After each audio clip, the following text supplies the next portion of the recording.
Hello mga katropa at sa mga naglalaro ng Farlight 84. Kakatapos lamang ng Season 13. At na-advance yata ang pamimigay ng pamasko ng Farlight. Namigay ba naman ng 100 plus na mga gold chests. So kahit wala kang pambili ng gems, makakaipon ka talaga. So inuna ko yung battle pass, no? Kasi sulit naman, mabalik naman sa akin yun.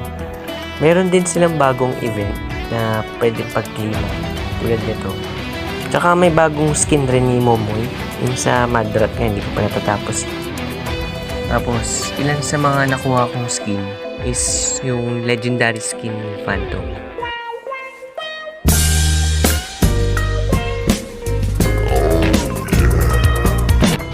Kaya ang angas pag gagamitin, di ba? Binigay rin nila yung skin ni Ember. Kulay violet na siya. Oh. Skin naman ni MKR nakuha ko sa Battle Pass. Maganda rin siya gamitin. Kaso hindi ko nakuha yung legendary skin ni Sunny. Kaya nag-ipon pa ako ng mga cubes yung sa event para makuha ng gold chest. Ayan o, 5 draws na lang. Sana makuha ko yung kay Sunny. Mas sulit yung 9 chests eh, kasi may libre yung isa. Kaya try natin kung makuha natin.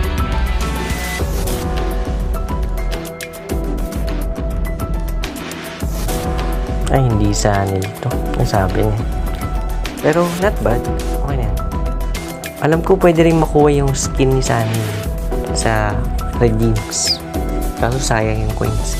Pang skin sana sa baril. Try natin. Ayun o, 280,000 na coins yung silver. Naipon siguro sa kakadraw kanina. Pwede na rin kahit 280,000 coins. Kasi wala naman tayong binahin. Kaya, bilhin na natin. You know?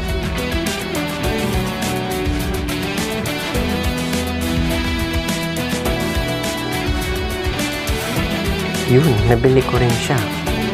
Isang Phantom at isang Sunny. 2 legendary skin. Kaya masama. And, drop lang kayo ng ID nyo. Tapos yung Gcash nyo. Baka bigyan ko kayo pang skin sa Farlight. Yun lang, follow for more. Peace.